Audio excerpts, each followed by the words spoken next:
कोल्हापूर महानगरपालिका निवडणूक 2026 होऊ घातली आहे। प्रभाग क्रमांक 4 चे काँग्रेस पक्षाचे अधिकृत उमेदवार माननीय राजेश भरत लाटकर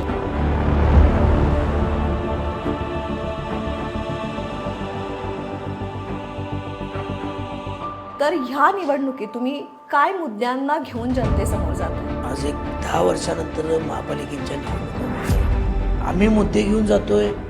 इथल्या रस्त्याची अवस्था नीट नाही, इथल्या कचरा उठावाची व्यवस्था नीट नाही, पाणी वितरण व्यवस्थित नाही, चांगल्या पद्धतीची दिवाबत्ती नाही ना, इथल्या कुठल्या उद्यानाची अवस्था चांगली। हे का झालं?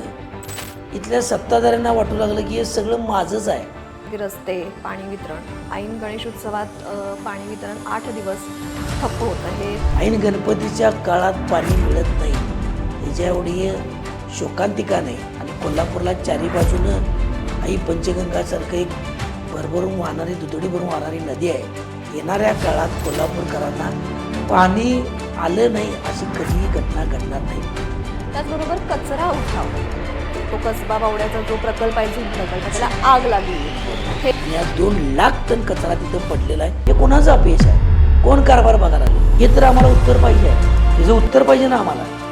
कोणतरी या 3 चाकी सरकारमधला कोणतरी एक सत्ताधारी पत्र देतोय ते असं त्यात चुकाय ते बदला, मग ते आपल्या कंपन्या त्यात घालायचं। ते बंटी पाटील साहेबांनी काँग्रेस राष्ट्रवादीच्या काळात प्रतिज्ञा केली होती ती पूर्ण केली। पुढे वितरण जे शहराला पाहिजे होतं त्याकरता जे टेंडर निघाले, भाजपचे नेते सांगली मिरजचे आमदार खाडे साहेबांच्या भावाकडे त्याचं कॉन्ट्रॅक्ट आहे। या बेसिक सुविधा तर देणं गरजेचं आहे, त्याच्या व्यतिरिक्त असं काय आहे तुमच्या डोक्यात की मला वेगळं काहीतरी द्यायचं?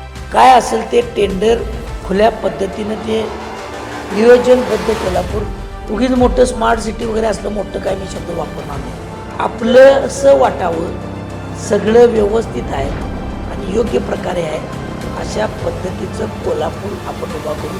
कोल्हापूर कसं तुम्ही म्हणशीला तसं।